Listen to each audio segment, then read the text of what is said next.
또 14장 13절부터 23절까지 말씀을 보겠습니다.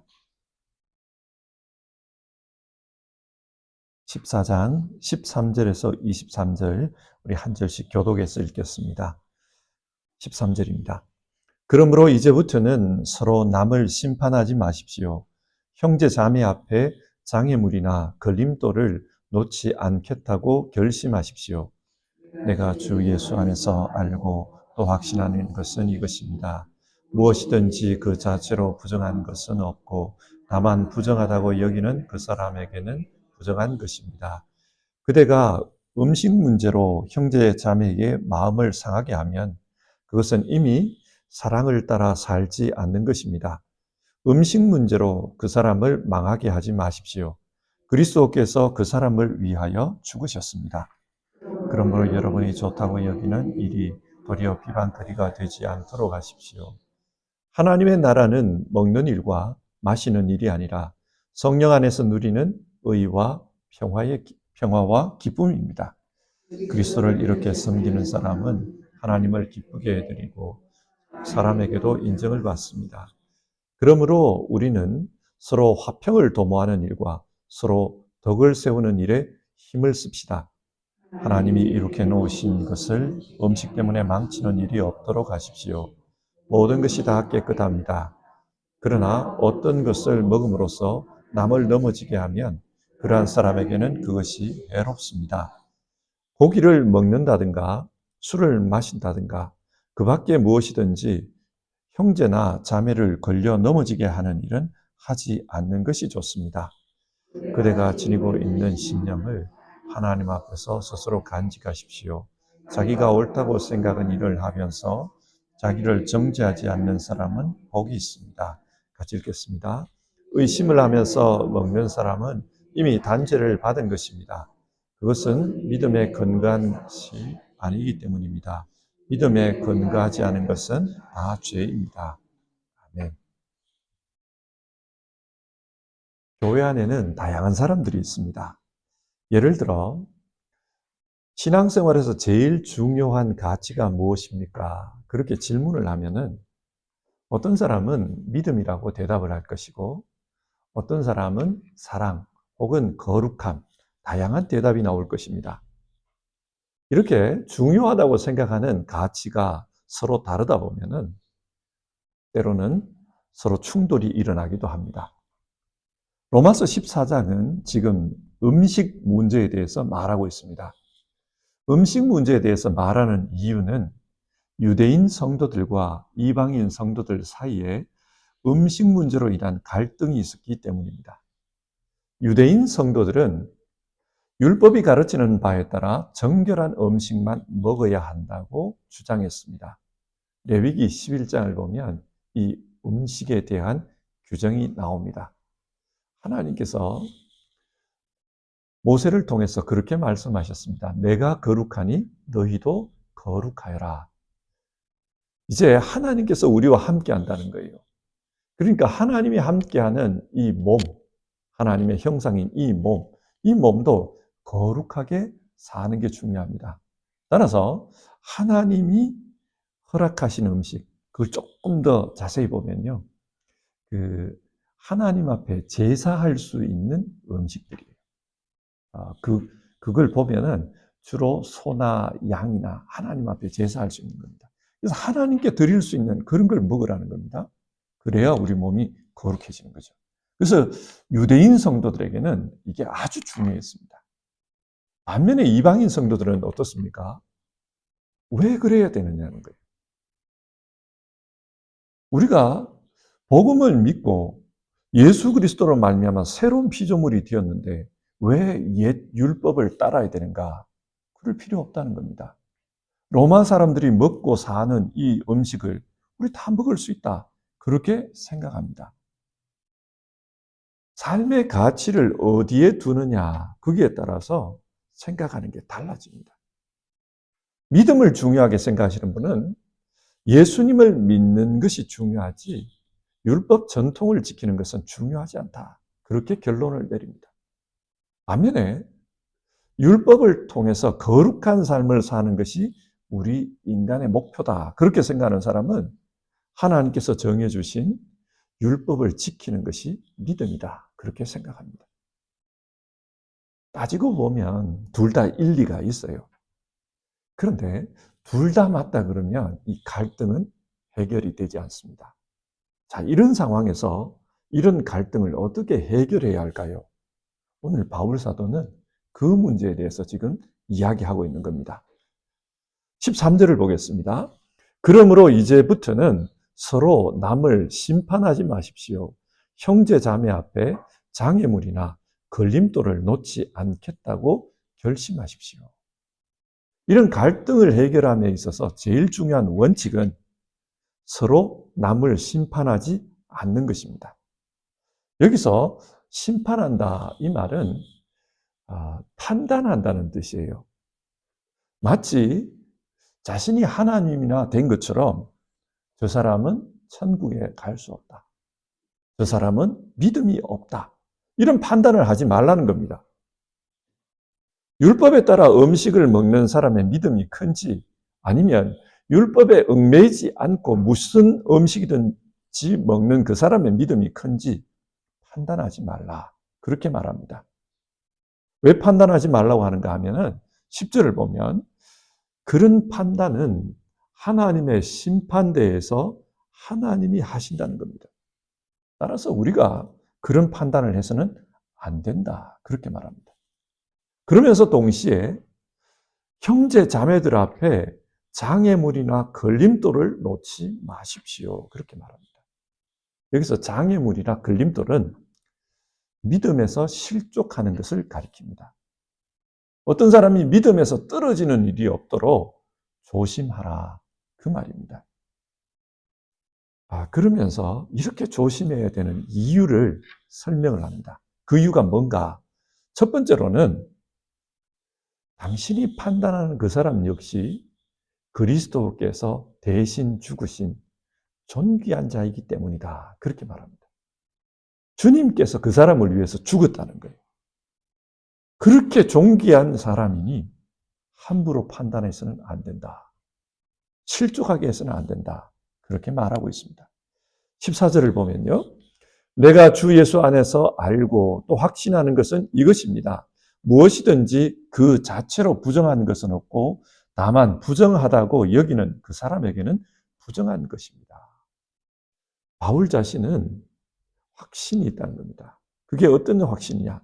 음식 그 자체로는 정하다, 부정하다 그런 게 없다라는 거예요.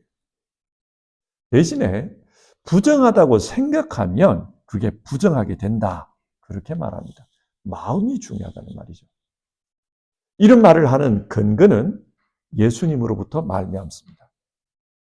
마태복음 7장을 보면 정결법 논쟁이 나옵니다.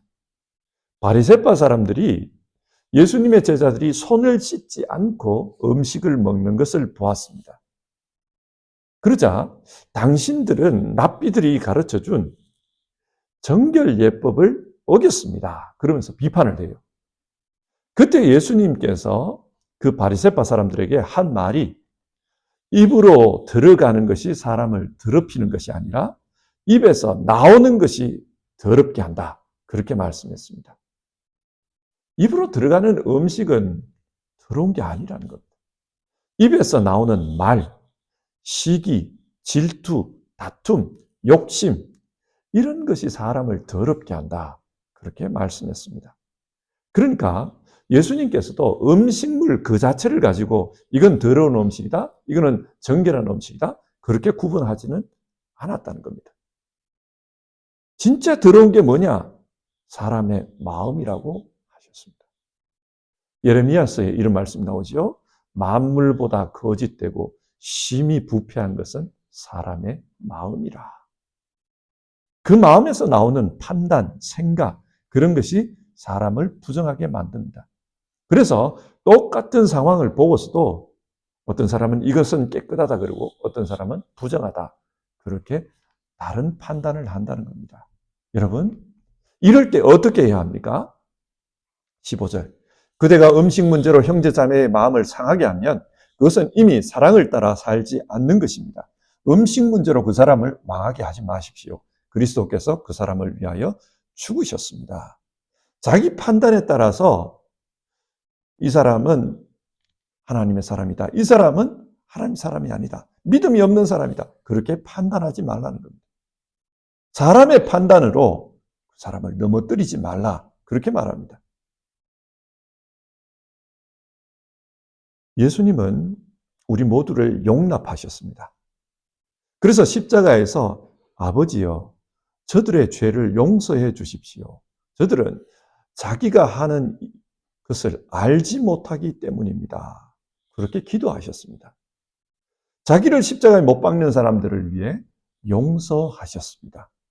지금 알지 못해서 그렇지 저들도 알면은 저렇게 하지 않습니다. 그렇게 용서의 기도를 했습니다. 지금 바울 사도가 이 말을 하는 것은 자기 판단으로 저 사람은 믿음이 약하다. 그런 사람을 볼 때 예수님처럼 생각하라는 거예요. 아직 신앙적으로 깨닫지 못해서 저러는 겁니다. 나중에 저 사람도 믿음이 장성하면 저렇게 행하지 않을 것입니다. 그렇게 생각하라는 것입니다. 결코 나의 판단으로 상대방을 정죄하고 그래서 그 사람이 실족해서 신앙에서 떨어지는 일이 없도록 하라는 겁니다. 왜냐?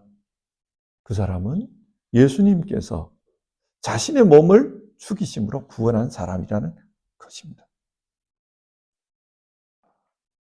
우리가 신앙하면서 이런 일을 겪을 수 있습니다. 예를 들어 어떤 분이 교회에 처음 나와가지고 교회 생활을 잘 모르는 경우가 있습니다. 그러면 옆에서 좀 가르쳐 주죠. 이때는 이렇게 해야 됩니다. 저 때는 저렇게 해야 됩니다. 가르쳐 줍니다. 그런데 그렇게 가르쳐 줘도 계속해서 이상한 행동을 합니다. 그러다 보면 나중에는 좀 심하게 말할 수가 있어요. 좀 심하게 말을 했습니다. 그러니까 그 사람이 그다음부터 교회를 안 나오는 거예요. 자, 여러분, 우리는 이때 어떻게 해야 될까요? 우리는 우리의 판단이 사람을 신앙에서 떠나게 할 수 있다는 것을 늘 염두에 둬야 합니다. 처음부터 사람에게 큰 기대를 해서는 안 됩니다. 어떤 사람은 이런 말을 해도 소화할 수 있는 그런 믿음이 있지만 어떤 사람은 단단한 음식을 먹지 못하는 어린아이 같은 그런 믿음을 가지고 있는 사람들이 있습니다. 아무리 좋은 의도로 말을 했다 할지라도 그것이 그 사람에게는 상처가 될 수 있고 또 실족해 할 수 있다는 것을 우리는 염두에 두어야 합니다. 그래서 바울 사도는 우리의 판단으로 형제가 실족하지 않도록 하십시오. 왜 그런가? 그 사람도 주님께서 대신 죽으신 존귀한 자입니다. 그렇게 말합니다. 두 번째로 우리가 다른 사람을 쉽게 판단하거나 또 실족하게 해서는 안 되는 이유가 하나님 나라 때문이라는 거예요. 하나님 나라가 우리가 판단하는 기준보다 더 크고 더 중요하다고 말합니다. 17절을 보면요. 하나님의 나라는 먹는 일과 마시는 일이 아니라 성령 안에서 누리는 의와 평화와 기쁨입니다. 여기서 말하는 하나님 나라는 예수님을 통해서 그리고 성령님 안에서 이루어지는 하나님의 통치를 가리킵니다. 일반적으로 우리가 하나님 나라 그러면 죽음 이후에 가는 천국을 생각합니다. 그러나 이 본문에서는 죽어서 가는 그 천국보다는 좀 더 포괄적인 의미로 하나님 나라를 말하고 있습니다. 하나님께서 다스리는 것. 그것이 하나님 나라라고 이렇게 표현되고 있습니다. 자, 하나님께서는 우리를 다스리면서 어떤 목표를 가지고 있습니까? 바울 사도는 의와 평화와 기쁨이라고 말합니다. 의라는 것은 여기서는 로마서의 이런 맥락에서 보면 이신칭의와 연관해서 생각해 볼 수 있습니다. 의라는 것은 하나님 앞에서 의롭게 되는 것을 의미합니다. 비록 의롭지 않지만 예수 그리스도의 공로로 의롭다고 인정하시는 것. 그래서 이렇게 인정함으로 우리를 하나님 자녀로 삼아주셨습니다. 그를 통해 하나님과 온전한 관계가 되도록 했습니다. 지금 의란 하나님과 온전한 관계를 이루는 것, 그것을 의미합니다. 하나님은 우리를 하나님 자녀로 삼는 것, 이걸 목표로 통치하고 있다는 거예요. 또 하나님은 하나님과 우리 사이에 평화가 이루어지기를 원합니다. 그렇죠? 우리가 하나님의 자녀가 되면은 하나님과 우리 사이에 평화가 이루어집니다. 뿐만 아니라 우리 모두가 하나님의 자녀가 됨으로써 이 세상 피조 세계에 평화가 이루어지는 것을 원하십니다. 예수님은 이런 하나님의 마음을 탕자의 비유를 통해서 이야기해 주셨습니다. 하나님은 집 나간 아들을 기다리는 그런 아버지와 같다라는 거예요. 우리와 하나님 사이에 평화가 이루어지기를 원합니다. 그런데 현실은 어떻습니까? 하나님과 나 사이에 평화가 이루어졌다 할지라도 사람과 사람 사이에 평화가 안 이루어지는 경우가 많아요. 이 탕자의 비유의 큰아들이 그렇지 않습니까? 하나님과 평화가 이루어지면은 집 나간 아들이 하나님과 평화가 이루어지면 그게 싫어서 집을 떠나가 버립니다. 하나님은 하나님과 우리 사이의 평화뿐만 아니라 사람과 사람 사이에도 평화가 이루어지길 원합니다. 그걸 목표로 하십니다. 우리는 문제를 만나면 기도를 합니다. 그리고 그 기도를 하나님께서 응답해 주시면 나타나는 현상이 있어요. 그게 뭡니까? 평화입니다. 마음의 평화가 있네요. 하나님의 역사가 이루어지면 사람들 사이에 평화가 이루어지고 또 우리 안에도 평화가 이루어집니다. 이게 하나님의 통치가 나타날 때의 특징입니다. 또 하나님은 어떤 목표로 이 세상을 통치하는가? 기쁨을 목표로 한다는 거예요. 하나님은 우리가 기쁘게 사는 걸 원하십니다. 계시록 21장을 보면 하나님의 나라가 임했을 때 하나님은 우리의 눈에서 눈물을 닦아주시고 슬픔과 울부짖음과 고통이 사라지게 해주신다. 그런 말씀이 나옵니다. 하나님의 통치가 임하면 기쁨이 있습니다. 자, 하나님은 이런 의와 평화와 기쁨을 이루기 위해서 지금도 일하고 계십니다. 그런데 이런 하나님 나라를 보여주기 위해서 존재하는 교회가 이런 하나님의 일하심과 반대 방향으로 갔어야 되겠냐 이 말이에요. 바울이 하는 말은 지금 그겁니다. 하나님은 의와 평화와 기쁨을 위해서 일하시는데 교회가 서로 불화하고 그래서 평화를 깨뜨리고 사람들 사이에 근심이 생기게 하고 이래서야 되겠는가 그 이야기를 하고 있는 거예요. 하나님 나라의 관점에서 보면 음식을 먹을 수 있냐 먹으면 안 되냐 이건 사소한 문제라는 겁니다. 그런데 교회가 지금 그런 문제로 형제를 시험에 빠뜨리고 실족해 하고 있다. 바울은 지금 그 이야기를 하고 있습니다. 사실은 이거 먹어도 되냐 먹으면 안 되냐 이런 문제를 싸우다 보면은 나중에는요 이거 먹어야 된다 먹으면 안 된다 이거는 사라져버리고 싸우는 게 진절머리 나서 이제 교회 오기 싫다 이렇게 되버려요. 싸우는 게 싫다는 거예요. 작은 문제를 가지고 싸우다가 큰 거를 잃어버릴 수가 있습니다. 그래서 지금 바울 사도는 뭐가 더 중요한지를 생각해라. 음식이 더 중요한지 하나님 나라가 더 중요한지 그걸 생각해라. 그리고 더 큰 것을 위해서 때로는 작은 것에서는 우리가 용납할 수 있어야 된다. 그 이야기를 하고 있는 겁니다. 그러면서 바울 사도는 교회가 힘써야 될 일들에 대해서 말합니다. 그게 19절에서 23절에 기록되어 있는데요. 어떤 것에 힘쓰라고 합니까? 19절을 보시면 그러므로 우리는 서로 화평을 도모하는 일과 서로 덕을 세우는 일에 힘을 씁시다. 하나님 나라를 위해서는 화평을 도모하는 일에 힘을 써야 한다. 덕을 세우는 일에 힘을 써야 한다. 그런 이야기를 합니다. 옛날 목사님들은 이런 말씀을 자주 하셨어요. 교인들이 교회가 성장하는 걸 원하잖아요. 그래서 그 목사님들이 어떤 교회가 성장하는가? 복음을 정확하게 전달하고 싸우지만 않아도 교회는 성장한다. 그런 말씀 많이 하셨어요. 실제로 교회 안에서 화평을 이루면은 교회는 성장합니다. 왜냐하면 교회에서 나쁜 것 가르치지 않거든요. 근데 문제는 자꾸 그것 가지고 이게 옳으냐 저게 옳으냐 그러면서 싸우는 게 문제예요. 여러분, 한국 교회에 장로교 교단만 130개가 넘습니다. 대한예수교 장로회, 장로교 교단만 130개가 넘습니다. 왜 그렇게 나눠졌을까요? 이게 옳나 저게 옳나 그러면서 그거 가지고 싸웠어요. 이 찬송가 부르는 게 옳나 저 찬송가 부르는 게 옳나 그런 것 가지고 싸우다가 130개로 나눠졌어요.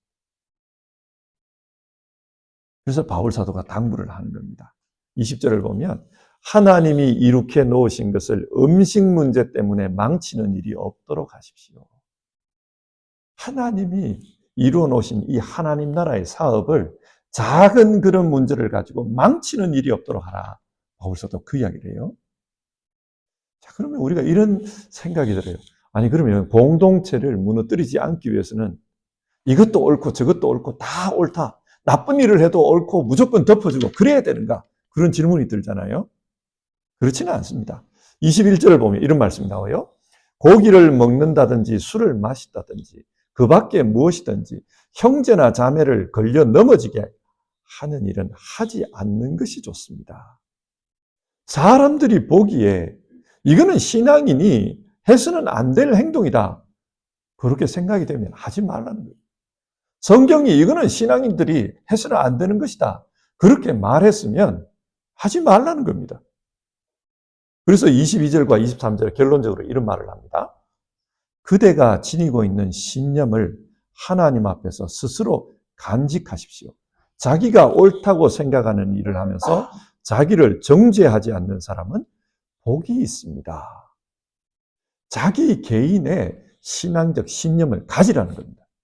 성경을 읽으면서 내 신앙 양심으로는 이게 옳다. 이게 믿는 자의 삶이다. 그렇게 하면 그걸 굳건하게 간직하고 그렇게 살아가라는 겁니다. 의심을 하면서 먹는 사람은 이미 단죄를 받은 것입니다. 그것은 믿음에 근거해서 한 것이 아니기 때문입니다. 믿음에 근거하지 않은 것은 다 죄입니다. 자기 개인의 믿음, 거기에 따라서 신앙하라는 겁니다.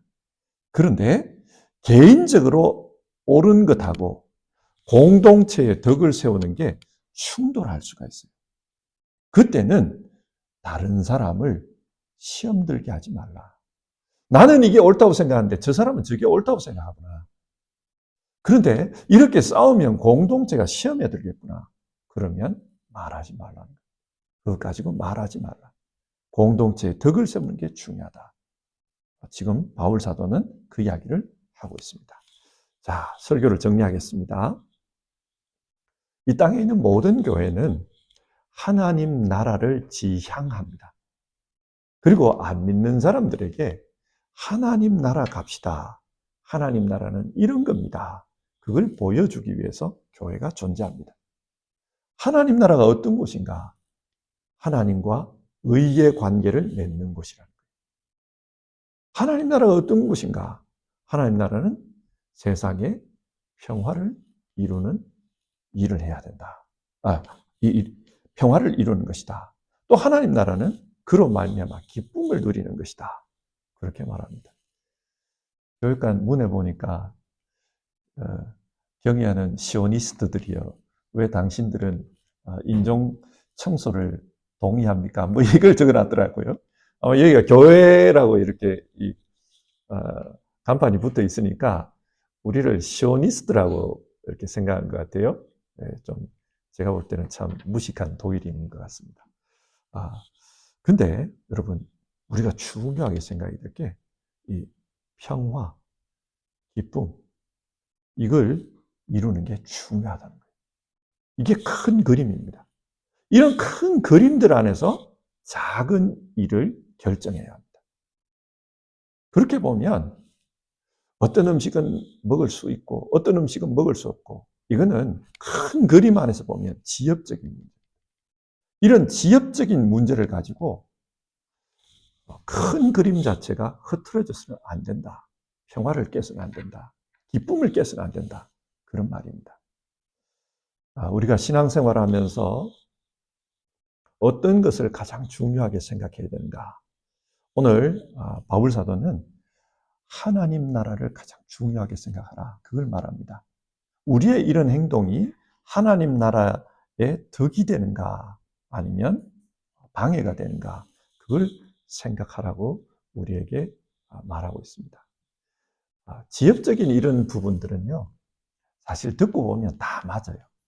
이 사람 말도 옳고 이 사람 말도 옳습니다. 다 나름의 일리가 있어요. 그래서 둘 다 옳다 그렇게 생각할 때가 많습니다.